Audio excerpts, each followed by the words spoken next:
Presse avec Christian Lissakonou. Chers auditeurs, chers téléspectateurs, bonjour et bienvenue à votre magazine, le Top Presse.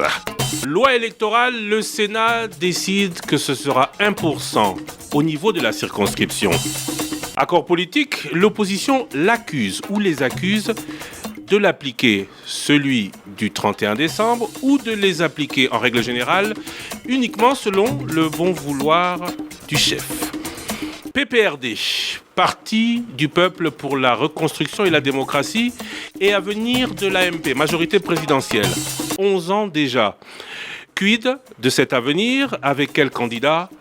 La question, nous allons la poser à notre invité. Ce Top Presse qui reçoit aujourd'hui un professeur d'université, homme de lettres, poète même, ambassadeur, ancien ministre, le secrétaire général du PPRD, Henri Mova Sakani. Monsieur Mova, bonjour. Bonjour. Pour vous interroger, Eric Ambago de Top Congo FM, bienvenue Bakoumania, Agence France Presse, Thierry Kambundi de Top Congo FM, ainsi que Patient Ligodi d'actualité.cd.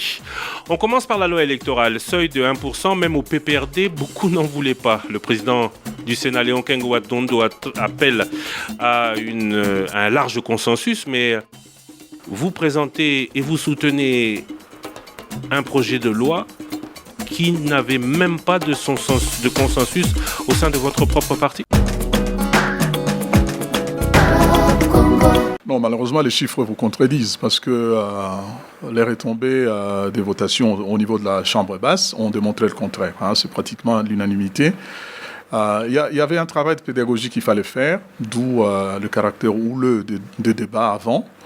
Et lorsque la chose a été comprise, tout le monde l'a assumé. Vous ne pouvez pas vous imaginer le caractère révolutionnaire de cette réforme, où il est question des seuils de représentativité qui a manqué à notre système politique et qui a donné lieu à toute cette cacophonie que nous avons vécue dans les élections passées. Et donc, de mon point de vue, c'est une amorce, quitte à ce que la chose soit affinée, peaufinée par les générations à venir, mais il fallait bien mettre fin à cette aventure où la politique va en vrille, où on ne sait plus quelles sont les majorités à établir, à consolider pour la gouvernabilité. C'est vrai, le système proportionnel nous permet une grande représentativité de toutes les tendances. Malheureusement, à la fin, on a un problème de gouvernabilité parce que les coalitions sont trop hétéroclites et sans seuil, c'est tout le monde qui participe au partage des responsabilités, j'ose pas dire au partage du gâteau. Et donc, cela viendra à l'appétit venant en mangeant. Je crois que les gens comprendront à la fin que cette démarche était indispensable parce que ça va dans l'histoire de notre pays. On a toujours voulu qu'il y ait des vraies coalitions assises sur l'idéologie, sur des thématiques, sur des programmes. Et malheureusement, vous verrez bien que beaucoup de coalitions se sont constituées sur rien.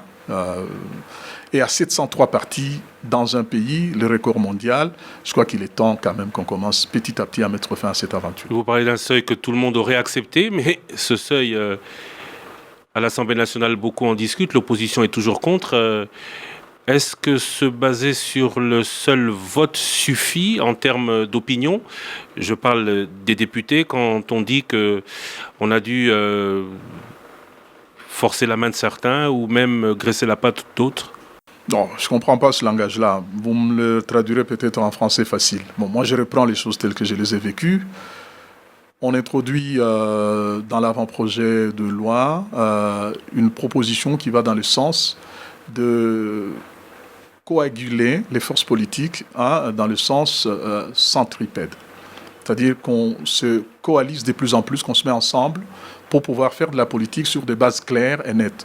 Ça s'appelle de la rationalisation d'un système politique qui allait dans tous les sens.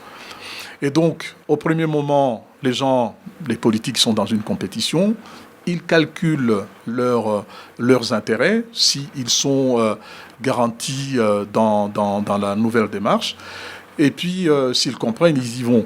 Ici, ce n'est pas une loi politicienne. Il faut bien comprendre que l'intérêt de la nation a primé dans cette volonté de pouvoir clarifier les jeux politiques. Beaucoup, quand ils ont compris, ils ont tout de suite voté. C'est vrai, ici, on a l'habitude de faire des débats avant même que les gens n'aient compris les termes du débat, les critères dans lesquels les débats vont se faire. On a tendance à guerroyer à chaque fois, sans même se comprendre. Alors que pour faire un système politique, il y a des consensus, même à minima, qui vous permettent quand même de savoir dans quel cadre, dans quel champ politique on est et qu'est-ce qu'on fait concrètement. Malheureusement, encore une fois, il y a ce réflexe pavlovien qui veut qu'à chaque fois qu'il y a une proposition qui vient d'en face, même quand on est endormi, on n'a rien entendu, on dit non parce qu'on a cru entendre que le voisin disait oui. Et à cause de ça, les débats ne sont pas consistants. Je crois qu'il y a un travail à faire, un travail de pédagogie de tous les protagonistes de la scène politique, les journalistes, les moralistes et d'autres, pour le démontrer. Je vous cite Avant de passer aux exemples, parce qu'on ne pourra malheureusement pas tout...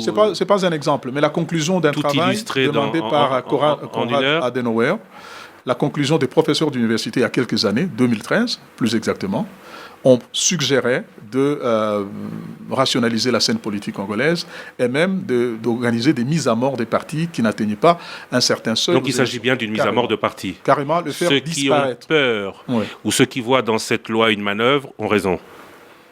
Non, bien au contraire, je vous cite une source scientifique. Prenons l'exemple de notre propre pays aux premières élections 1960. Environ 11 partis participent aux élections législatives de mai 1960 et 10 se retrouvent au gouvernement avec un poste, même prenez la CONACO de Tchombe, a quand même le ministère de l'économie, la Baloubakat a le ministère de Finances, ainsi de suite. Suivez maintenant le commentaire de Thomas Kanza, professeur Thomas Kanza, qui en était aussi membre, qui dit que ce n'était pas possible avec 10 partis politiques de faire un gouvernement, quoique de coalition. On voulait assouvir à toutes les envies et ce n'était pas tenable. On parle là des 10 partis politiques. On a bien compris que c'est aujourd'hui exactement le cas. Mais en français facile, vous n'avez pas dû graisser la patte de certains députés pour qu'ils votent la loi? Pourquoi c'est si facile? Pourquoi c'est seulement la scène politique? Parce que c'est peut-être une venue... On ne peut pas croire que les hommes politiques aient une cervelle, un cerveau pour réfléchir, pour calculer, pour établir les conditions de la compétition. Pourquoi on pense qu'il n'y a que l'argent qui soit le moteur de la politique? C'est vrai, l'argent est un déterminant, comme on dit, le substrat économique pèse sur le choix que nous faisons, mais la vie ne serait pas réduite qu'à ça, et je ne peux pas m'imaginer que des députés qui ont leur avenir à garantir, qu'ils jouent les jeux d'une marchandisation de leur vote pour un instant et disparaître de la scène demain. Je crois que tout le monde a voté en âme et conscience, et moi je fais confiance à la classe politique. Il y a déjà un discrédit énorme sur la chose politique dans le monde entier. Il ne faut pas en rajouter, il ne faut pas y ajouter une couche en pensant qu'à tout le coup, à la limite, les hommes politiques seraient une sorte d'association de malfaiteurs qui se font de coups à tout le coup. Bon, je ne pense pas. Patient Ligodi, actualité.cd. Monsieur Mova, secrétaire général d'un grand parti politique, le PPRD. C'est bizarre quand même que, on va dire, est-ce que c'est une coïncidence ou un hasard qu'on se retrouve toujours dans les cas où la position de la CENI, la Commission électorale nationale indépendante, est si pas similaire et la même que celle du PPRD. La question du seuil, les seuils de représentativité présentés par la Commission électorale, hasard, coïncidence, vous êtes toujours du même avis? Oui, posons la question à l'envers. Ça peut être que nous sommes plus rationnels. Nous comprenons les choses en faisant confiance à la technique. Nous faisons confiance. Parce qu'en fait, ce débat est un débat de crise de confiance entre les hommes politiques, tout simplement.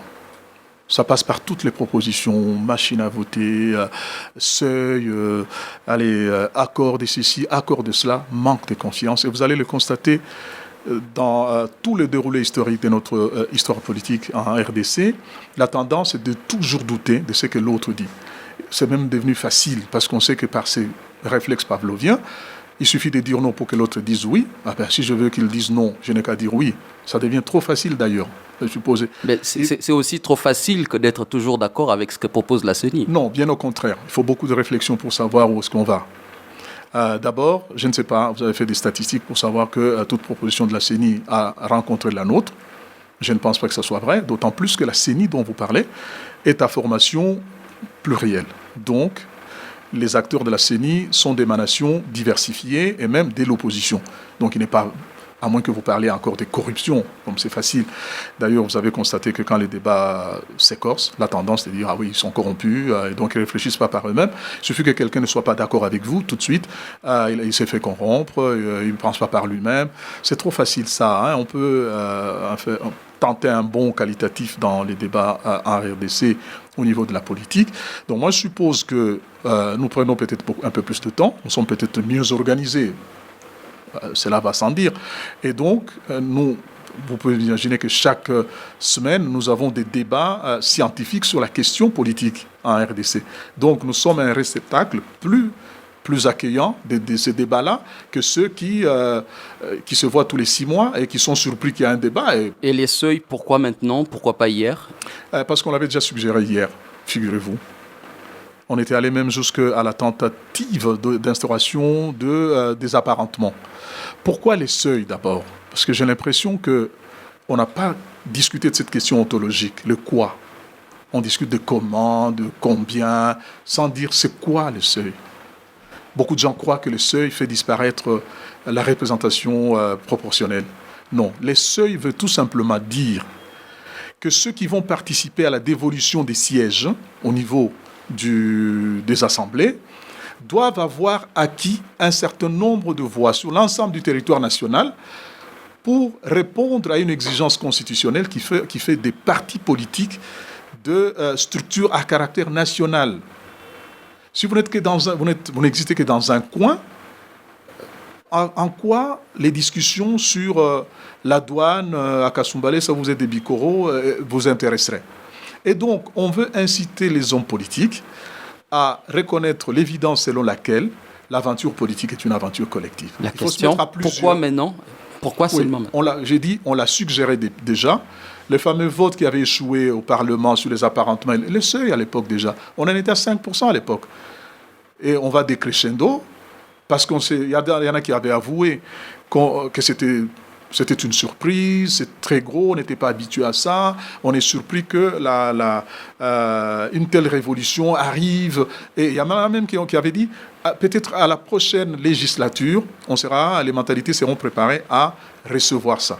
Et quand on les dit, on en était à 3%, ils sont descendus à 1%, ça signifie que si vous ne savez pas réunir sur l'ensemble du territoire national 300 000 voix, si les votants sont à 30 millions, parce que 42 millions, si nous faisons quelques projections avec les abstentions, donc s'il y a 30 millions de votants, vous devez avoir réuni 300 000 voix, c'est que certaines personnes ont réuni à titre de petits partis politiques.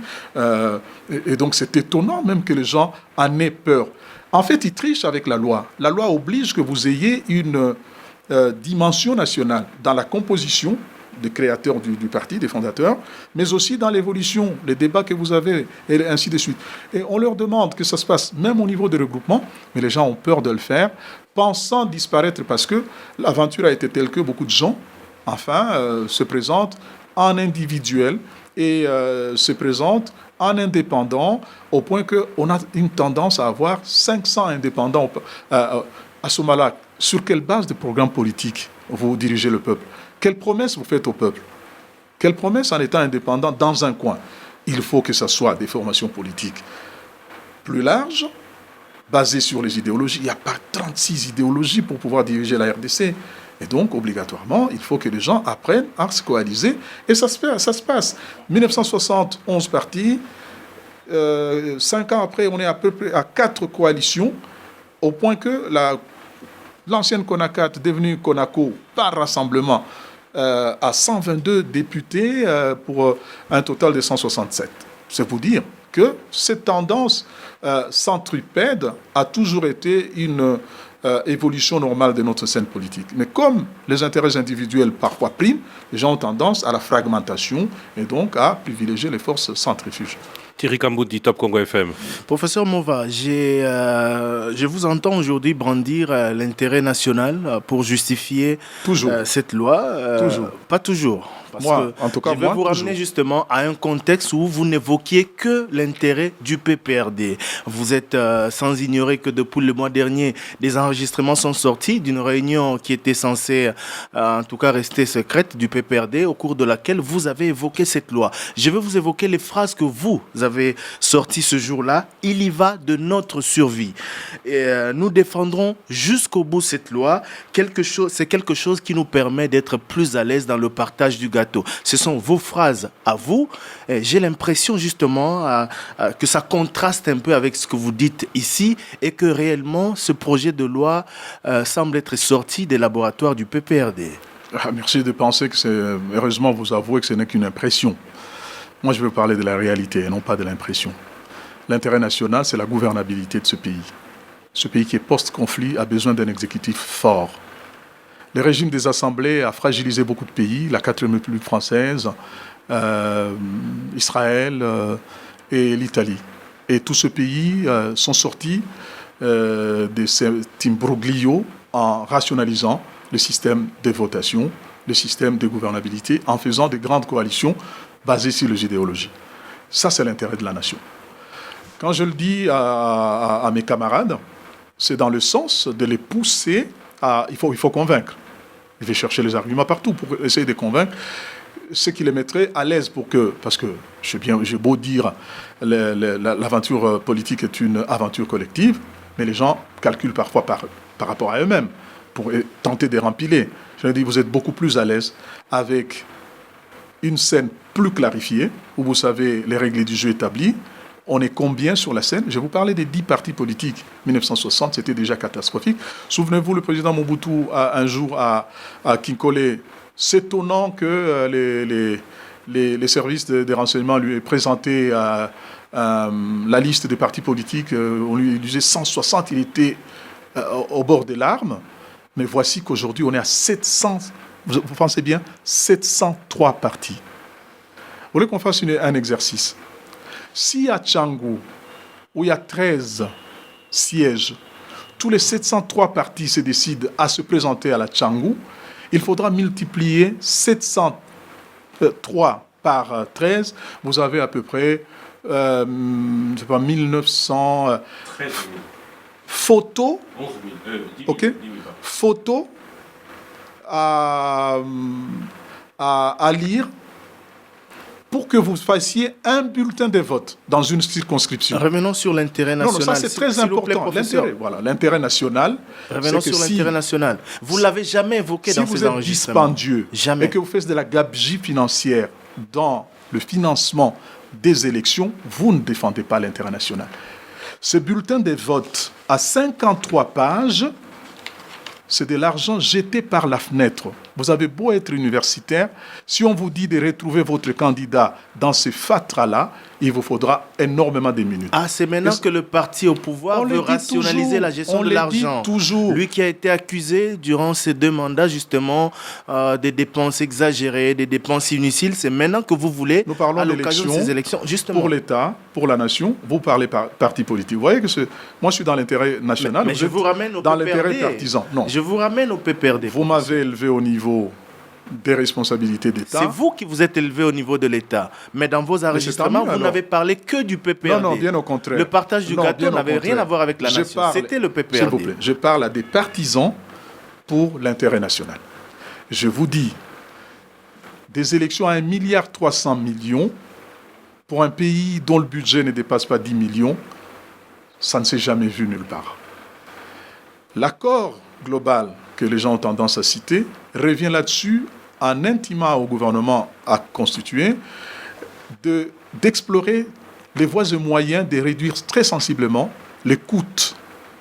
Nous sommes parmi les pays du monde qui ont le taux le plus élevé de coûts par individu dans les élections.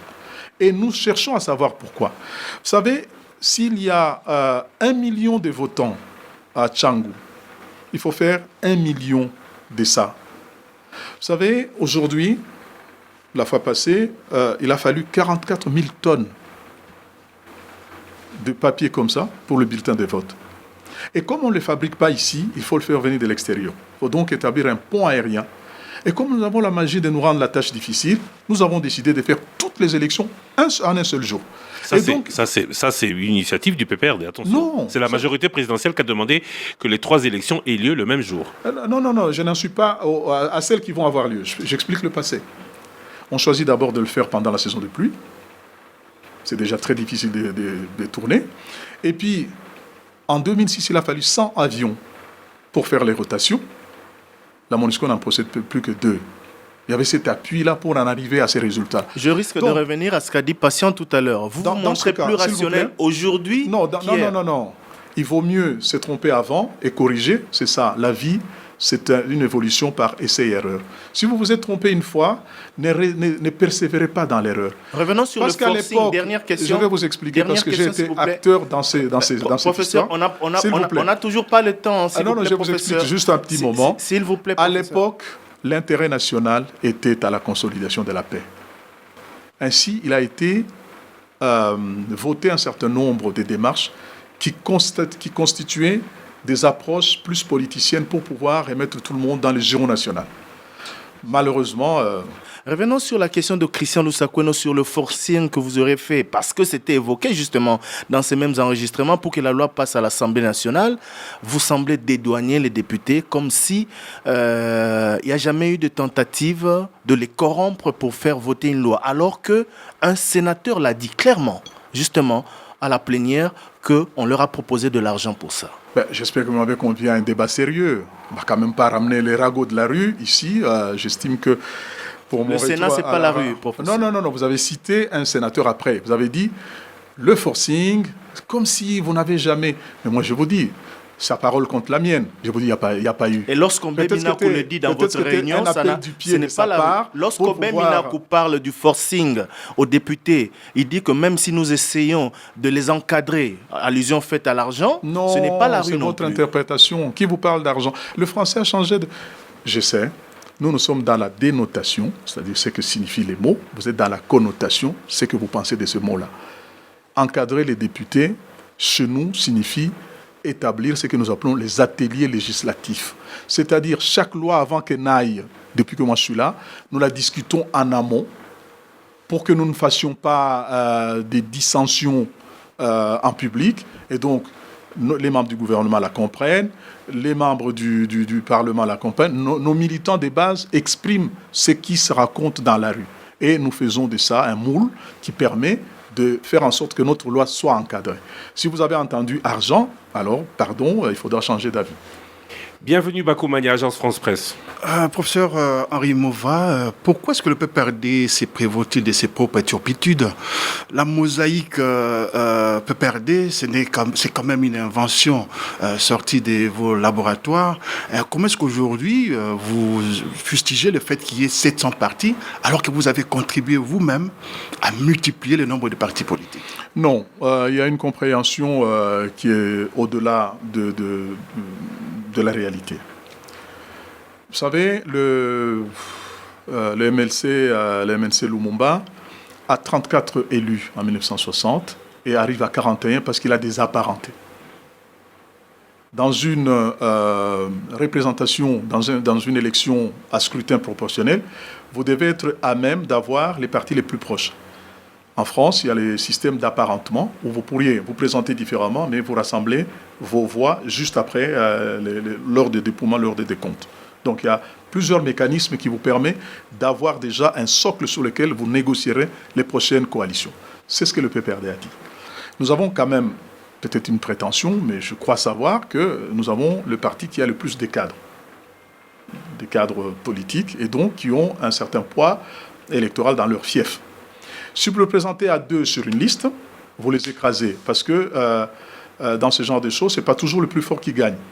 Parfois, les 2 premiers se sont tellement étripés que le 3e ramasse en fait la mise.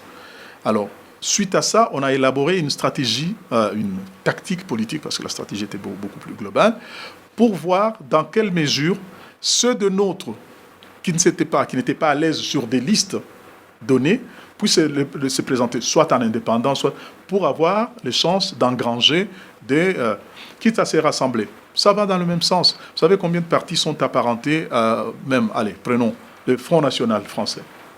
Vous connaissez le parti Bleu Marine? Beaucoup de gens ne connaissent pas plein de partis qui sont et du Parti socialiste et de l'UMP français parce que les gens croient que c'est une pratique congolaise. La comparaison n'est pas raison, vous avez raison à ce titre-là. Ça participait dans un contexte déjà très fragmenté de donner l'impression qu'on y participait. Mais nous n'avons pas 10 formations, 10 regroupements qui s'associent au PPRD pour créer cette majorité. Et c'est 703 quand même, par rapport aux 10 qui viennent de là. Et donc, nous avons estimé, et nous faisons une autocritique, vous vous imaginez bien. Personne ne nous a posé la question, c'est nous-mêmes. Nous disons, attendez, la tactique électoraliste ne peut pas prendre le pas sur la gouvernabilité. Si aujourd'hui vous apprenez que le Premier ministre Philippe démissionne en France, le soir, on peut avoir un nouveau gouvernement. Vous savez, chez nous, le délai minimum pour avoir une coalition qui marche, c'est 4 mois pour former un gouvernement. Et ce pays a besoin de beaucoup de temps. Nous avons plus besoin de temps que la France. Alors pourquoi perdre du temps à tenter de former une coalition, à faire un gouvernement, là où on a plus de temps que là où on n'en a plus, on n'a pas autant besoin de temps. Alors nous nous rendons compte, au nom de l'intérêt général, je ne sais pas pourquoi il y a des suspicions a priori de croire que le PPRD ne s'investisse pas dans le sens de l'intérêt général. Ça, c'est de l'intérêt général. Mais les suspicions semblent légitimes dans la mesure où on a aussi l'impression actuellement que le PPRD ainsi que les grands partis ne rêvent plus que de partis-État, un parti-État ou plusieurs partis-États. Est-ce que vous ne craignez pas que ce soit plutôt un recul plutôt qu'une avancée? Non, j'aime bien ce paralogisme des partis d'État. C'est un parti d'État, ou s'il y en a plusieurs, il n'y a plus de parti d'État. Non, qu'est-ce que nous voulons? Nous voulons des grandes formations. Un peu à la manière de la Tanzanie et de l'Angola. Non. Nous voulons des grandes formations politiques. Vous imaginez l'UDPS, l'UNC, le PALU, l'ESID, le PPRD, je peux continuer, le RCD, vous dites? Pas les MLC. Vous savez le lien qu'il y a entre ces partis que je viens de vous citer? Non. Ils sont de même obédience idéologique. Ils ont la même idéologie, mais ils sont dans des camps différents. Attendez, on a beau être peut-être le peuple le plus intelligent, mais des algorithmes en politique, ça ne passe pas. Il faut qu'on se mette d'accord, qu'on sache pourquoi les gens s'associent, c'est sur quelle base. Au nom de quoi, par exemple, avec l'UDPS, on aurait de problème si le débat était idéologique. Vous sentez bien que c'est un débat des positionnements, les gens ne sont pas capables d'aller affronter la vision du monde qu'ils ont, le projet de société. Et on discute sur du périphérique en disant oui, vous, c'est pas vrai que vous soyez de gauche. Hein? Maintenant, le débat est sur l'identité des personnes qui se proclament en tant que telles. Vous pensez bien que quand même le parti du PPRD aurait pu faire quelque chose d'autre, non? Si la dissension était fondamentale, idéologique. Mais allez lire le statut de son parti, il est resté dans la société. En 2011, vous engrangez une soixantaine de députés. Et est-ce que vous estimez que dans les prochaines joutes, vous pourriez éventuellement, avec une soixantaine de députés, avoir la majorité? Non. Grâce à la loi? Justement, la réponse est dans votre question de tout à l'heure. Dans le cas de ce que vous avez appelé mosaïque, nous avons 153 députés, en fait. Je vous ai donné l'exemple du MNC Lumumba, 41 députés, alors que les élus...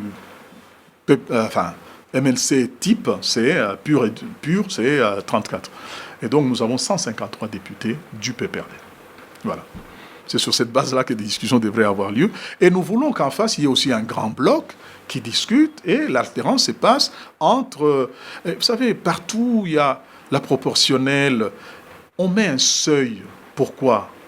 Parce qu'on a besoin que des coalitions se passent entre deux grands courants avec éventuellement des partis tampons. Non. N'allez pas me dire que le SPD ou le CDU de Mme Merkel sont des partis-États. Vous n'allez pas quand même faire offense à la démocratie à ce point-là. Vous n'allez pas dire qu'en Turquie, Erdogan a fait un parti avec, tenez-vous bien, 10% de seuil au niveau national. Tous les pays du monde qui ont un système proportionnel ont des seuils. Nous sommes le seul pays au monde où avec autant de partis... Qu'est-ce qui se passe? Parce que ça va faire un appel d'air. Les gens, sachant qu'il y a une chance à être seul et se faire élire, tout le monde va créer un parti. Et donc, d'ailleurs, le ministère prévoit dans ses projections qu'on irait jusqu'à 1000 partis bientôt aux élections. Vous savez, chaque fois qu'il y a des candidats, c'est des coûts supplémentaires. on prévoit 35 000 candidats aux élections provinciales prochaines. C'est une catastrophe. Ils étaient déjà 25 000 au dernier enregistrement de 2015. Il y avait 100 candidats aux élections présidentielles dans ce pays. On n'en a retenu que 33. Puis ça s'est quand même réduit, notamment à cause de la caution, à 11 en 2000. Ce n'est pas pareil dans tout le pays du monde. Vous savez, nous ne pouvons avoir à entrer dans le livre des records qu'avec des records aussi négatifs. Il est temps maintenant que nous fassions de la politique comme ailleurs. Pourquoi chez nous, il y aurait 700 idéologies pour diriger ce pays? C'est vrai qu'il est grand, mais pas au point d'inviter des gens à se sentir... C'est peut-être la seule industrie qui emploie le mieux les cadres. Mais... Eric Ambago, Top Congo FM. Monsieur Movak Sakani, ce projet de loi est plus avantageux pour le PPRD? Non, on ne peut pas le dire d'emblée. La loi est neutre. C'est ce que vous en faites maintenant dans pas votre d'emblée. stratégie. Si vous soutenez ce projet, ça veut dire que vous avez un avantage. Une monsieur. réponse claire et nette. Très claire, oui. À supposer qu'en face, les gens se coalisent contre le PPRD, ils gagnent. Vous aussi, vous allez trouver des stratégies pour... Si nous ne coalisons pas avec d'autres, nous sommes battus. Aujourd'hui, vous Or, avez... la démocratie, malheureusement, c'est faire les décomptes. C'est l'exercice la plus simple. Faire l'arithmétique, l'addition. Vous avez Ceux qui ont l'avantage. plus de voix passent devant ceux qui en ont. Vous avez l'avantage parce que vous avez imposé ce projet de loi au gouvernement. Non. Parce qu'il y a eu même des contradictions au sein du gouvernement. Vous l'imposez au Parlement. Ça veut dire que le PPRD a l'avantage. Mais ça vient d'où cette histoire de dire que c'est le PPRD? Cette loi vient du gouvernement qui est dirigé par Bruno Tshibala. À moins que vous l'ayez encarté à mon insu. Nous savons que il y a plusieurs cadres du PPRD qui... pluriel dans ce pays, de larges unions nationales. En voilà un. Et les membres du gouvernement discutent. Nous qui pensions, nous n'en avons pas honte, nous n'en offusquons pas. Nous pensions qu'il était normal qu'arrive enfin un débat sur les fonds. Cette histoire de dire toujours pays post-conflit pour justifier l'injustifiable, je crois qu'on s'est dit non, on arrête là. Et vous savez, ce qui est intéressant dans tout ce débat, c'est que quelques années après, les mêmes qui étaient contre vont dire « Ah oui, n'eût été ça », et ils vont se faire fort de ça. Ce n'est pas à l'avantage du PPRD s'il dort sur ses lauriers. Le seuil peut se retourner contre les grandes formations si les coalitions se font rapidement et sur des vraies bases pour que les gens... Vous savez, dans ce pays, on a eu des exemples. En passant vite. Il a créé la FENADEC au Katanga, avec Kyungwa Kumwanza. Très populaire, mais c'est rien du tout par rapport, rendu au niveau national. Qu'est-ce qu'ils font? Coalition avec Ngouze qui avait le PRI, et ils font l'UFERI, un grand parti. Je vous ai donné l'exemple de la CONACO de Tchombe. Donc la preuve que dans ce pays, les gens ont eu à un moment donné le besoin d'aller, pas plus tard qu'il y a quelques mois, c'est le Palou de Gizenga dit, s'il y a un héritage qui veut laisser à ce pays, c'est qu'il y ait une grande union des forces de gauche pour que ça soit clair et qu'en face, il y ait d'autres... attends... Mais si le PPRD soutient ce projet de loi, c'est parce que Joseph Kabila est fin mandat, il ne peut plus se représenter. Il faut se rassurer, être garanti que si Joseph Kabila n'est pas candidat, on maintient la main, on garde le pouvoir. Il y a quelque chose d'intéressant, ça évolue. Ça a commencé par une accusation de l'argent, puis notre intérêt, et puis fin mandat. Donc vous voyez qu'il y a plusieurs... Ce n'est pas innocent, le soutien à ce projet de loi électoral. C'est innocent. Je vous ai dit, pourquoi on nous accuserait nous seulement, et les anges sont en face en train de dire... Oui, mais pourquoi aussi, au Ben Minako, lors de la réunion, on dit messe noire, certains disent messe noire, il dit le moment était mal choisi. Pourquoi il dit ça? Parce qu'il a de la peine à convaincre nos propres camarades. Non, mais ici, il dit, voici, oui... Mal choisi, ça veut dire qu'on aurait pu postposer ce projet de loi. Le momentum ou le timing. Ça veut dire qu'on pouvait postposer aussi ce projet de loi. Ça veut dire ceci. Vous pouvez avoir une cause juste à défendre, sauf que le moment ne s'y prête pas.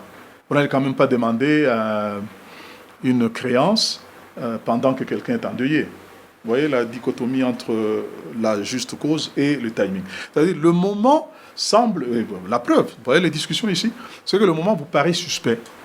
Pour vous, fin mandat, pour lui, c'est le pognon, et puis non, arrêtez. Il faut il y a toujours une raison pour ne pas faire les choses. 10 000 raisons d'ailleurs. Pour postposer, et ça s'appelle de la procrastination. Vous en dites français. donc Ce que vous ne savez pas, ce que vous devez faire aujourd'hui, vous le répétez toujours à plus tard, vous ne le ferez jamais. Un jour, la décision, la volonté, pour ne pas rester velléitaire, c'est qu'il faut savoir prendre des décisions. Et aujourd'hui, cette réforme est indispensable. vous prenez. Quel est l'intérêt que vous avez, chers compatriotes, que dans ce pays, nous soyons les seuls dans le monde aujourd'hui à n'avoir pas de seuil national? Mais il n'y en avait pas avant aussi, il n'y en avait pas avant. Mais justement, il n'est jamais trop tard pour bien faire. Ce n'est pas parce que vous n'avez pas bien fait hier que vous devez persévérer. Se tromper, ce n'est pas grave, mais c'est persévérer dans l'erreur qui est problématique. Monsieur Henri Mova-Sakani, sans financement des partis aux affaires depuis 2006, la hausse de la caution aussi, c'est dans l'intérêt national ou c'est... Tout à fait. Nous sommes les seuls à pouvoir payer, nous serons les seuls candidats. Comment vous dites le seul à pouvoir payer? $1,000 dans tous pour les pays du un monde. candidat député. Oui. On a parlé de la caution en 2006, on en a parlé en 2011, c'était déjà pas assez en 2006, ça devenait cher en 2011, mais maintenant c'est... Vous avez fait déjà quelques évaluations sur ce que coûte un budget de campagne électorale pour la députation nationale. Aujourd'hui, on parle de l'accès à la fonction, de l'accès à l'élection. C'est un élément de ma réponse. Cela participe aussi de la démocratie, monsieur Mova. C'est un élément de ma réponse. La démocratie, c'est ouvert à tout le monde, mais il y a des barricades que tout législateur met, c'est-à-dire, vous savez, les femmes n'ont voté dans ce pays à des vraies élections que les toutes récentes. Ça, c'est pour l'exemple. $1,000, on parle de $500 la liste, jusqu'à 13 candidats. Je comprends. Vous à allez $1,000 la liste de 13 candidats à 13 000. Je voudrais vous dire qu'il y a des conditions d'être électeur et des conditions d'être éligible. Pourtant, tout le monde, dans ces conditions-là, la Constitution prévoit que tout le monde peut être éligible. Mais donner de telles conditions... Quand on dit tout le monde, même quand on dit nous, peuple congolais, c'est pas tout le monde qui vote à un référendum ou à un autre. C'est pas tout le monde. C'est-à-dire les gens qui sont en prison, les gens qui ont été condamnés. 65% de participation, 65% de participation lors de la dernière élection. Aujourd'hui, 65% des Congolais ne peuvent pas être candidats, déjà à cause de ces $1,000 pour une candidature. Non, ce n'est pas la seule raison. Et la politique ne devrait pas être... C'en est déjà une. Non, mais attendez, la politique ne devrait pas... Pourquoi c'est la condition pécuniaire qui vous paraît la plus... Parce que c'est un frein. Il y a pire. Dans l'esprit, c'est le frein. C'est pour empêcher que tout le monde se présente. Non, il y a pire. Pour moi, étant un homme de gauche, les masses populaires m'intéressent. Pourquoi cette condition d'être universitaire ou d'avoir exercé?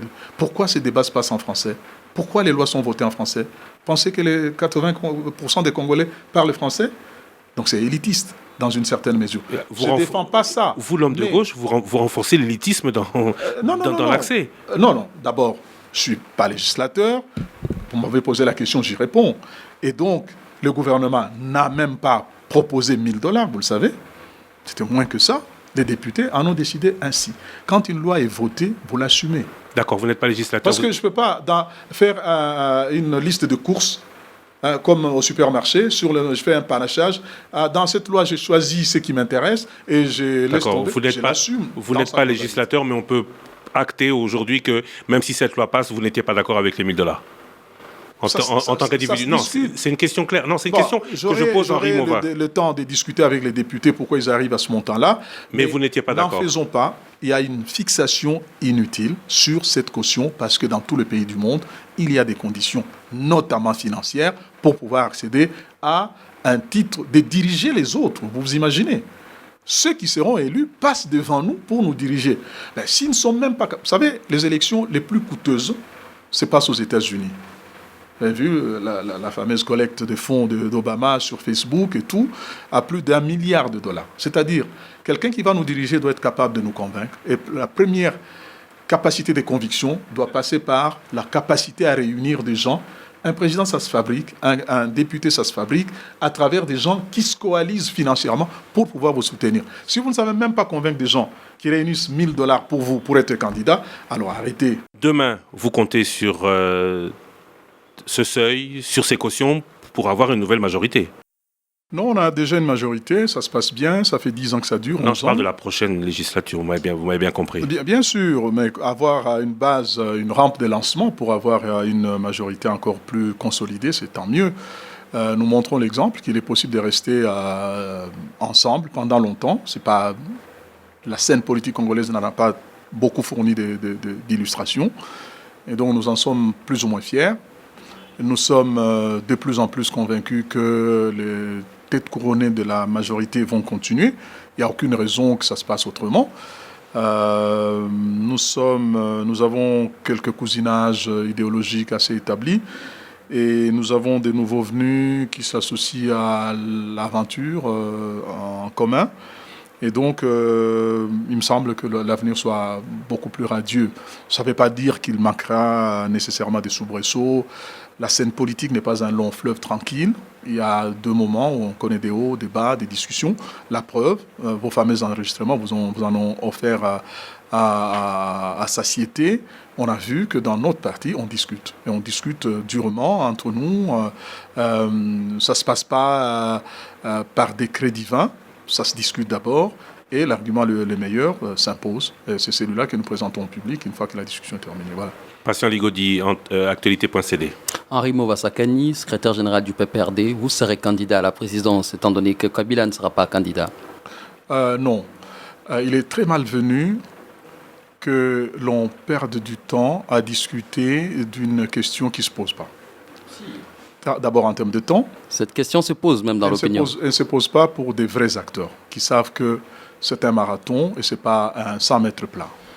Vous regardez Usain Bolt peut-être, mais je suis habitué à des petits gabarits africains qui gagnent des marathons. Ça signifie donc que quand on a la charge d'un parti politique qui a eu la majorité sans vous, le premier défi que vous avez à relever, c'est de reconduire cette majorité et de faire mieux. Si vous pensez à vous-même, vous êtes tout faux et vous n'avez aucune chance de vraiment prospérer.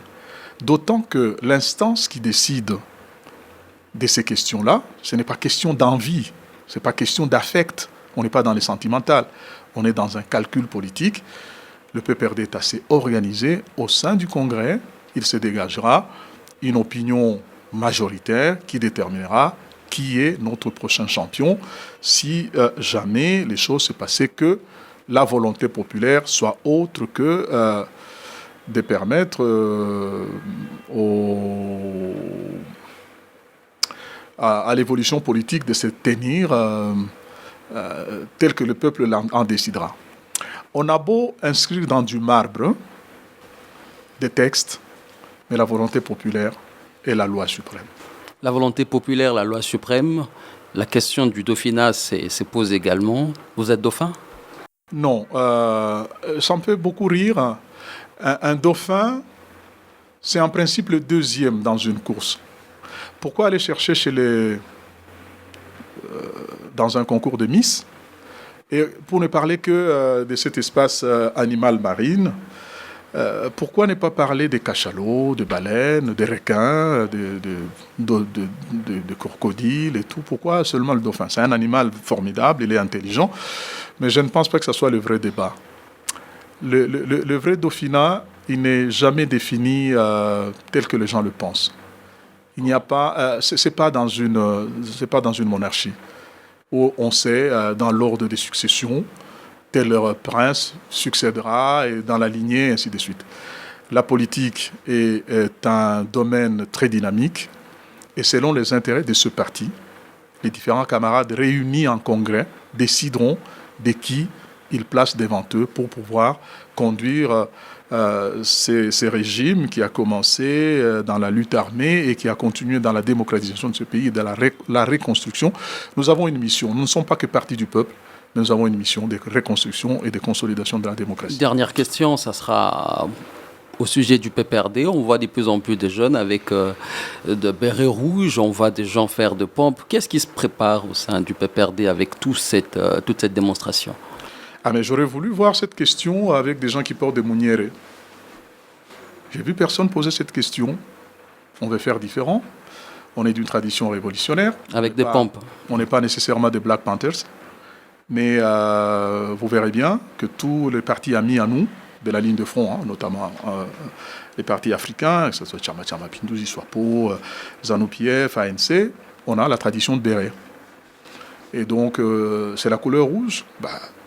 Alors, demandez à l'UNC de changer de couleur, demandez à l'AFDC de changer de couleur. Ce n'est pas tellement la couleur rouge, tout.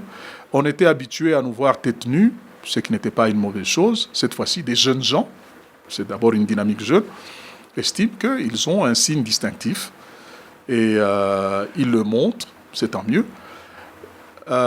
Les sports, parce que vous parlez que de pompe. Non, on fait beaucoup de sport. On fait la marche des santé, on a fait du basket, on a fait du volley, on a fait systématiquement tout, parce que je suis de cette tradition-là où le corps est un élément important de la vie.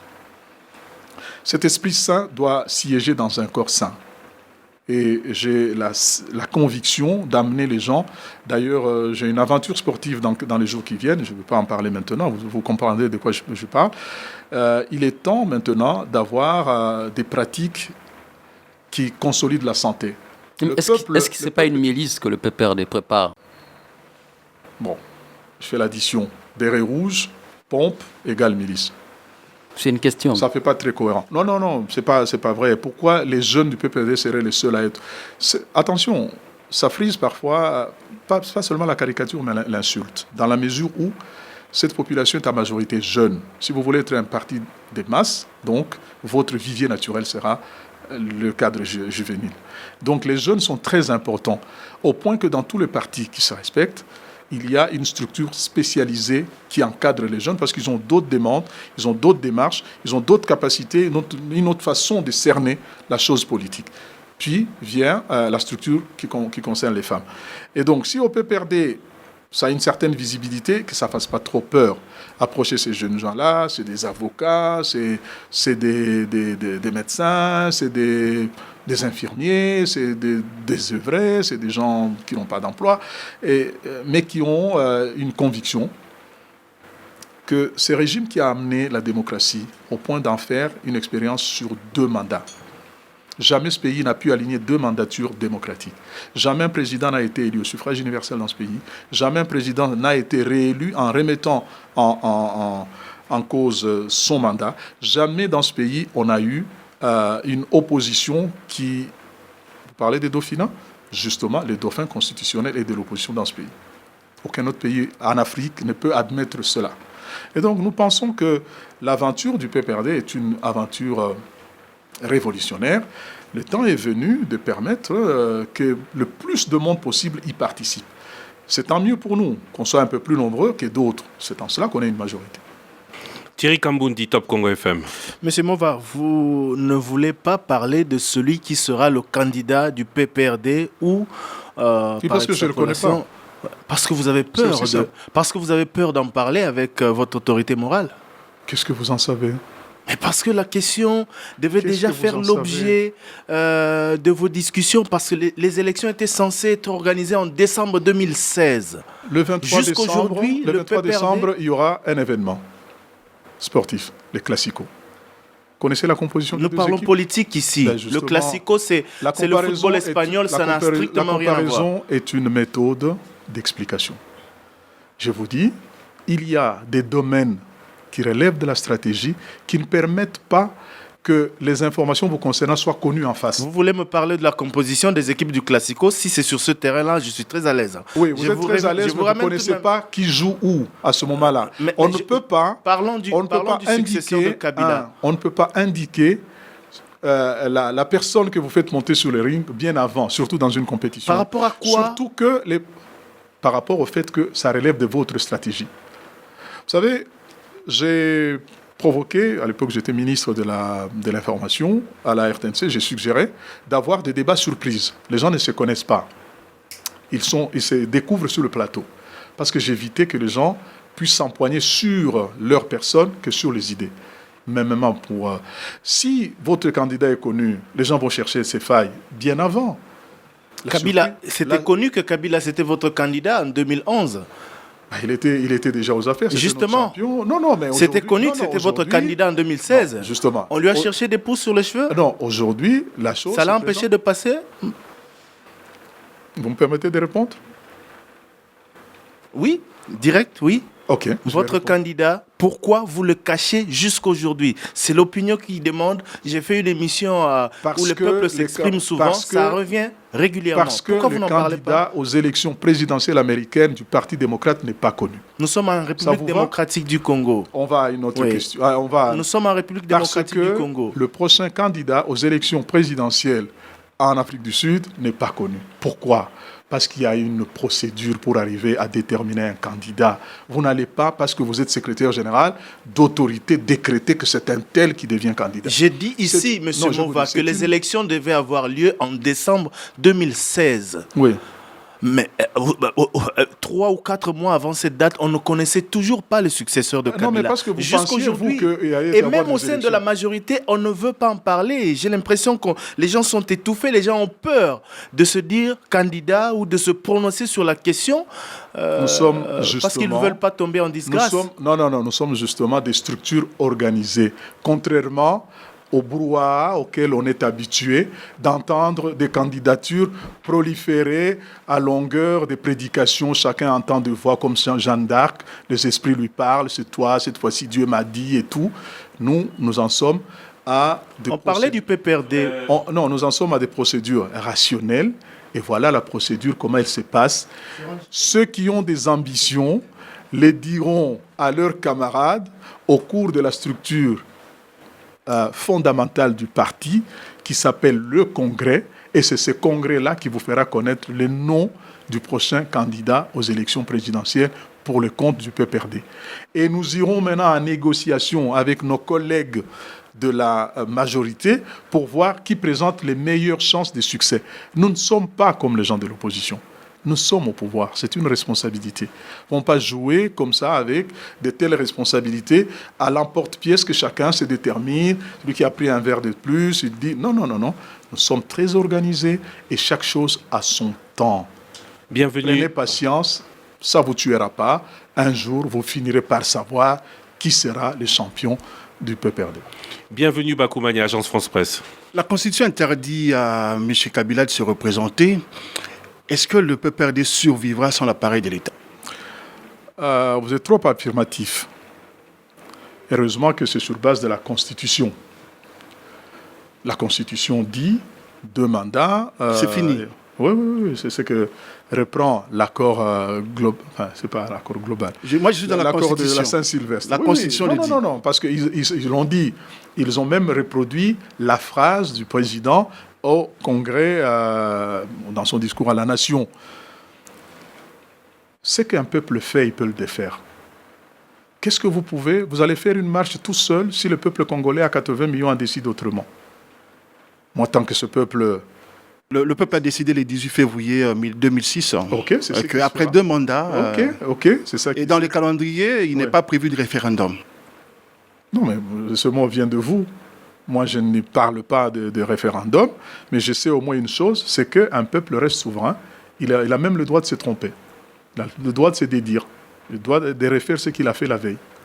Et contre ça, personne ne peut, quoi que ce soit, même une bombe atomique ne peut rien. Et sans l'appareil de l'État, comment est-ce que vous comptez survivre, le PPRD? Vous savez, l'appareil de l'État dont on parle, pour moi, l'appareil de l'État, je suis enseignant. Voilà. Si vous me chassez de l'université, là, il y a un peu de problème. L'appareil de l'État, pour vous, c'est le ministère de la Défense? Des finances? En faisant quoi exactement? En sachant que la procédure de décaissement pour le fonds de l'État, ça se passe par le ministère du Budget, qui est aujourd'hui entre les mains. Beaucoup ont pensé que c'était aussi facile comme ça, surtout quand on a fait longtemps dans l'opposition, qu'on va débarquer et l'appareil de l'État, on ponctionne. Et il y en a même qui veulent savoir si au ministère, il n'y a pas une caisse dans un coin. Non, ça ne se passe pas comme ça. C'est beaucoup plus compliqué. Et donc l'appareil de l'État, pour un pays qui a connu de telles évolutions, où il y a eu une gestion du cadre macroéconomique de façon extraordinaire, comme jamais depuis les débuts de l'ère moderne de la RDC, une croissance économique aussi durable, aussi haute, et un tel niveau de reconstruction, l'effacement total de la dette extérieure congolaise, l'inflation complètement maîtrisée, le taux d'échange stabilisé, on n'a jamais connu une telle aventure. que pendant le règne du PPRD. Est-il possible que demain, qu'on parle d'une coalition ou d'une alliance avec l'UDPS, PPRD-UDPS? Vous savez, il n'y a que ceux qui regardent dans le boule de cristal qui déterminent ce que nous ferons dans 10 minutes. Je ne sais même pas la prochaine question, ça sera quoi. Donc, je n'en sais rien. Mais tout reste ouvert. Il n'y a que en politique où tout est possible. Du genre, on a eu des convergences qui peuvent être des convergences parallèles. Et puis, il y a eu parfois des dissensions qui vous éloignent. On ne peut pas, ce n'est pas inscrit dans du marbre pour dire telle force politique. Parce qu'on est même en coalition avec des gens de droite, pure et dure. On a eu des gens de droite dans notre majorité. Et donc, je n'exclus rien du tout, d'autant que c'est une animosité contre la nature, parce qu'idéologiquement, on est les mêmes. Et d'ailleurs, nous avons de la peine à expliquer à ceux qui ne comprennent pas qu'est-ce qui se passe, que vous soyez du même bord idéologique et que vous ne soyez pas ensemble. On a essayé de faire ce travail dans le processus de Venise, Ibiza et autres. C'était ça la discussion.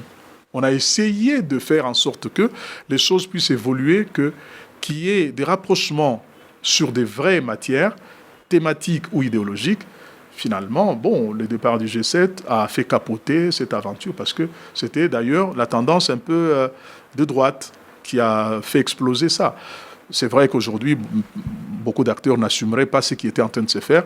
Je crois que c'était peut-être la plus grande aventure qui aurait dû aboutir du vivant de Tshisekedi. Malheureusement, la Providence en a décidé autrement. Eric Ambago, Top Congo FM. Henri Mova-Sakani, vous pouvez confirmer ici qu'après la consolidation du fichier électoral, il n'y aura pas référendum pour modifier la Constitution? Au nom de quoi? En tant qu'analyste? Je suis ni prophète, ni... Non, en respectant la Constitution, le chef de l'État il ne va pas pousser quelqu'un de la MP pour que l'on puisse changer. Non, le chef de l'État, lui, non. Mais c'est un droit reconnu à tous les autres Congolais. Donc c'est possible. En dehors des Oui, mais donc c'est possible. Oui, c'est possible. C'est l'article 5 de la Constitution. C'est possible. C'est-à-dire, si vous, Eric, vous décidez demain matin d'initier une pétition pour faire un référendum, vous avez le droit. Et c'est un passage, ça sera un passage en force. Non, vous passerez en force pour aller. C'est vous allez faire un passage en force. Parce que vous savez, vous dites. Nous sommes partis à l'accord de la Saint-Sylvestre. Donc nous nous sommes auto-limités.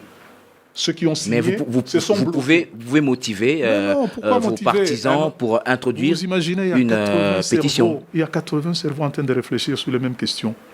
N'allons pas les induire dans notre voie. S'il y en a un qui estime que sa vision des choses veut qu'il y ait un réféendum sur le changement des noms, en fait... Vous allez le soutenir. Pourquoi le référendum? Attendez, le référendum, pour vous, ça serait sur le mandat. Mais si quelqu'un initie un référendum pour dire dans toutes les institutions que les femmes soient majoritaires, parce que sociologiquement, elles sont majoritaires, quelqu'un peut le faire? Non, mais ça, on sait que ça, c'est pas ce qu'on peut proposer. Ça mais s'appelle de la fixation. Fixer sur ce mandat, vous mourrez en tenant toujours au mandat, même quand il sera fixé. Mais vous soutiendrez cette initiative? Faites-le, on verra. Faites-le, je verrai si je pourrais vous... Monsieur Mova-Sakani, le PPRD, vous avez dit, toujours dans l'enregistrement, moi je reviens sur l'enregistrement, est en train de trahir sa cause en défendant tous les jours le programme d'un gouvernement d'un Premier ministre venu de je ne sais de quel bord politique. Non. Voici le contexte de cette... Enfin, on peut faire dire à cette phrase n'importe quoi. Le contexte de cette explication. Je suis sur des considérations idéologiques. Je suis en train d'expliquer pourquoi on a besoin des majorités qui soient moins hétéroclites. Je dis, on nous amènerait n'importe quel Premier ministre, au nom de cette coalition, nous le défendrons, même s'il est de droite. Vous voyez ce que je veux dire? Donc, vis-à-vis de nos convictions idéologiques, de nos valeurs de solidarité, d'égalité, de liberté, de fraternité, enfin nous disons aussi d'Ubuntu, cet humanisme africain, nous sommes obligés, nous sommes liés par la cause. Vous êtes obligé de soutenir le gouvernement. C'est ce que je veux dire. J'ai dit parfois trahissant nos valeurs. Il y a peut-être une phrase malheureuse, un bout de phrase malheureuse, la dernière dimension, je dis, de je sais qu'un bord. Vous savez, quand on parle, parfois, on ne se contrôle pas. Je suis en train de parler des cités, voilà, il y a eu tel Premier ministre, on sait à peu près d'où il vient, de gauche, solidarisme, donc Gizela. Donc vous ne reconnaissez pas que Tchibala vient de l'UDPS, vous avez Non, c'est pourquoi j'ai dit, il y a un bout de phrase que je trouve malheureux. je le trouve malheureux parce que je n'aurais pas dire ça. Parce que je connais quand même Tchibala, il est de l'UDPS, je connais l'idéologie de l'UDPS. Et vous reconnaissez aujourd'hui que l'opposition a le vent en poupe? Non. Oui, aujourd'hui, vous reconnaissez que l'opposition a le vent en poupe aussi. Parce que j'assume, je regrette d'avoir dit ça, mais ce n'est pas aussi grave par rapport au fond dont je parlais. Le fond était que, au point, plus on a des partis politiques, moins on a des choix qui rencontrent nos convictions, parce qu'il faut de la flexibilité, parce que vous vous retrouvez à plusieurs, même des gens avec qui vous ne partagez pas les mêmes valeurs idéologiques. Alors, vous êtes... Mais ça ne se... j'étais en train d'expliquer, parce qu'il faut que je vous explique l'ensemble. Vous savez, les enregistrements que vous avez, c'est des morceaux. Vous n'avez pas l'ensemble. Je suis en train de démontrer que même ailleurs, il y a des accords comme ça entre des gens de bords idéologiques différents. C'est possible. Vous voyez le SPD en Allemagne et CDU. Mais j'ai dit c'est sur base d'un programme de gouvernement. Vous voyez? Et j'ai dit, voilà, parfois, il y a des programmes de gouvernement. Je vais même donner l'exemple des gens qui ne jurent que par le Fonds monétaire international, la Banque mondiale, donc l'apport extérieur, des gens qui sont trop tournés vers l'extérieur par rapport à nous, nationalistes. Et parfois, nous sommes obligés de désarmer par rapport à nos convictions dans ce domaine-là pour faire en sorte que les autres se retrouvent plus ou moins à l'aise. C'est de ça que je parle. Mais quand on les sort de là, on peut en faire tout ce qu'on veut. D'accord. Bon. On parle toujours de PPRD. Je parle du PPR, du parti PPRD. Est-ce que Francis Kalombo est toujours du PPRD? Je ne sais pas. Comment vous savez? Vous êtes secrétaire général du PPRD? À votre avis? Oui, je ne connais pas tous les membres. Vous connaissez tous les membres? Il fut président de la Ligue des jeunes du PPRD. Ben, avant moi. Il n'est plus du PPRD. Quand moi je suis rentré, il n'était plus là. Donc il n'est plus du PPRD. Je ne sais pas. En tout cas, nous n'avons pas l'art d'exclure.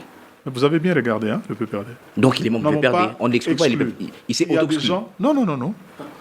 On ne l'a pas exclu. Ça, c'est ailleurs que ça se passe souvent. Il y a toute une procédure qui est assez longue chez nous pour pouvoir... Il y en a qui démissionnent, qui le disent plus ou moins haut et fort, qui déposent des lettres et tout. Mais jusqu'à preuve du contraire, il a un mandat du PPRD. Ça serait faire de l'hypocrisie de lui dire, ah oui, de me dire ici, de vous le dire pour faire plaisir, qu'on l'a déjà exclu. La procédure n'a pas été entamée. Mais il y a des gens qui prennent congé des partis comme ça. Il y a des moteurs qui s'arrêtent par inanition. Parce qu'il n'y a plus de carburant, il n'est plus... je ne sais pas, est-ce qu'il a un autre camarade avec qui il parle du parti pour se sentir du parti? 3 ans après, quand même, il faut... Vous savez, la politique ne devrait pas tout permettre. Il faut de la pudeur. Quand moi, je ne suis pas d'accord avec des gens, je m'en vais. Il devrait quitter... J'ai plein de camarades à moi, très, très proches, qui aujourd'hui ne sont plus dans le PPRD. Ou n'ont pas suivi la voie que nous avions commencé avec M. Laurent Désiré Kabila. Aujourd'hui, vous n'exclut pas, on reste amis, mais sur le plan idéologique, on s'est séparés. Et donc, là aussi, il faut de l'élégance. Quand ça s'est arrêté, ça s'est arrêté. On l'a vu avec les Louaka et les autres, avec les Melcé. Ils se sont retirés. Il faut être gentleman, même en politique. Ça ne peut pas tout permettre. Ce n'est pas le domaine choisi pour ceux qui ont raté ailleurs. Ce n'est pas le domaine des médiocres. Ça vous inquiète aujourd'hui, son alliance avec Moïse Katumbi? Pourquoi ça m'inquiéterait? Pourquoi ça m'inquiète? Moïse Katumbi était du PPRD. Oui, ça ne m'inquiète pas. Vous avez des relations d'amitié ou vous êtes des ennemis complètement aujourd'hui avec Moïse Katumbi? Non, pourquoi on parlerait d'ennemis en politique? La politique nous a mis ensemble, la politique nous sépare parce qu'ils ont pris l'initiative de partir. Je prends acte. Je ne vais quand même pas larmoyer à longueur de journée, pour que les gens reviennent. Je continue, pour un des perdus, 10 000 des gagnés. Vous avez vu les adhésions massives au PPRD? Adhésion par conviction ou adhésion parce qu'ils ont été motivés? Si vous êtes devenu spécialiste en psychanalyse, on peut voir. Si vous êtes devenu psychiatre, on peut voir aussi. Pour savoir si c'est des convictions ou si c'est... Pourquoi je jugerais les convictions des gens? Des gens qui disent, nous voulons entrer dans un parti, c'est un parti des masses, nous avons lu et nous voulons vous suivre. Et ils suivent toujours. Et les convictions, c'est pour un jour, c'est pour toujours. Je me rends compte qu'ils continuent avec nous, nous avançons. Plus on en requiert, plus d'autres arrivent. Et donc, moi, je suis content de voir que le parti attire le plus de monde. Je n'ai jamais vu ça dans l'histoire politique de ce pays, des gens qui viennent adhérer à 1000, à 2000 chaque semaine, pratiquement. Je n'ai jamais vu ça avant. Voilà. Merci. Ça, au moins, la presse doit aussi le dire. Hein. Il ne faut pas seulement voir des trains qui n'arrivent pas en gare. Vous avez faut voir profité aussi, de ce voilà. micro pour le dire. Merci Eric Ambago, Top Congo FM. Merci. Bienvenue Bakoumani, Agence France Presse. Merci à Thierry Kamboundi de Top Congo FM et à Patient Ligodi d'actualité.cd. Vous avez parlé de graver dans le marbre. Vous parlez de la Constitution, volonté du peuple, mais il y a aussi cet accord du 31 décembre. Vous tenez toujours à le respecter ? Il n'y a pas mieux que nous pour pouvoir renoncer même à la primature, vous vous imaginez? Il nous reste 1 minute et demie. Je voudrais des réponses brèves. Au nom de cet accord, oui, vous le au nom de respecterez. l'accord, nous avons cédé notre droit Ni constitutionnel référendum, à des gens qui ne ni sont pas nouvelle majoritaires. constitution. Non, on ne l'a pas dit. Aujourd'hui, on parlait de Francis Kalombo tout à l'heure, l'honorable Francis Kalombo. Vous comprenez que certains soient partis, vous comprenez que Oui, je comprends. tout le monde ne veut pas tirer tout le monde ne voudrait pas assumer le bilan de ces 10 ans, 12 ans de PPRD. Voilà, il y en a qui n'ont pas le courage d'assumer. Moi, j'assume. Parce que moi, je n'ai été que membre du PPRD. Je n'ai jamais fait de politique avant. J'ai été le seul parti auquel j'ai adhéré, c'est le PPRD. J'en suis un des cofondateurs et je m'assume. Je sais l'histoire. Les autres sont venus nous rejoindre. Ils pensaient que c'était un cortège funèbre, parce qu'ils adorent peut-être les chants qui se chantent au cimetière. Mais se rendent compte que c'était un cortège de mariage. Aujourd'hui, ce bilan. Alors ils descendent de la voiture. Bon, aujourd'hui, on continue. Aujourd'hui, ce bilan, comment jugez-vous le bilan de... Le bilan du PPRD, 12 ans, presque 12 ans. En tout cas, 12 ans est l'objectif. Au 23 décembre 2018, ce le sera. 12 ans de PPRD, vous le jugez comment ? Très satisfaisant, mais on peut faire mieux, dans la mesure où, pendant cette période, nous avons eu, pour la première fois dans ce pays, 2 mandatures démocratiques se suivent sans que guerre atroce ne s'en suive. La première aventure démocratique a été arrêtée au bout de 5 ans. Pour la première fois, nous avons une telle évolution économique, une telle évolution sociale, une telle rentrée en force sur la scène internationale. Je connais la scène internationale où nous n'avions pas le droit de prendre la parole dans plusieurs forums, même pas l'OUA à l'époque, et puis l'Union africaine par la suite, mais de plus en plus fréquentables, capables d'élaborer des budgets qui sont respectés, qui sont en nette croissance. Sur le social, la stabilité de la monnaie et l'évolution, l'école, les universités, c'est bon, on vient de très loin. Mais est-ce que c'est totalement satisfaisant au point d'être euphorique de ma part que non, justement. La preuve, c'est qu'il a fallu une secousse cette année pour que tous les acquis soient bousculés. Mais la marche en avant a arrêté. Les acquis, ce sont l'Est instable, la grogne sociale, les grèves à répétition. Grèves à répétition, oui. Oui, grèves à répétition. les grèves sont l'expression d'une démocratie. Des accords conclus qui ne sont pas respectés. Il y a beaucoup plus de grèves en Europe qu'ici. Mais là-bas, quand on conclut accord, on le respecte. Aujourd'hui, on se plaint de ne pas qu'on ne les voit pas respecter. Le bilan du PPRD, ce sera aussi tout ça? Non, d'abord, c'est pas vrai de dire qu'en Europe, quand on conclut un accord, on le respecte toujours. Ça dépend des conditions dans lesquelles on se trouve. Je ne sais même pas de quel accord vous parlez. Parce que si les médecins se plaignent de ne pas avoir été payés comme moi-même, je suis enseignant. Les enseignants aussi. Moi-même, je suis enseignant. Les enseignants aussi se plaignent. Lorsque vous êtes content? Je vais vous donner un exemple. Lorsque nous commencions en tant que jeune assistant, nous touchions $10. Et ça arrivait parfois tous les 7 mois. Le fameux barème de l'UNESCO, on disait à l'époque, un jour vous verrez, c'était $2000.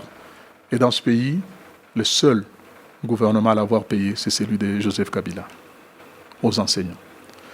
C'est vrai que la suite n'a pas été heureuse, il y a eu une érosion monétaire qui a été telle que la valeur n'étant pas restée la même, mais la régularité de la paye était là. Moi, je vous dis qu'on avait dans l'enseignement supérieur universitaire, on avait des retards de paiement de parfois 1 année. Pour terminer. Au point qu'il y a des enseignants qui étaient payés en nature. Pour terminer, puisque vous trouvez tout cela beau, parlons de cette impunité. Aujourd'hui, le conseil spécial, ça se passe à très haut niveau.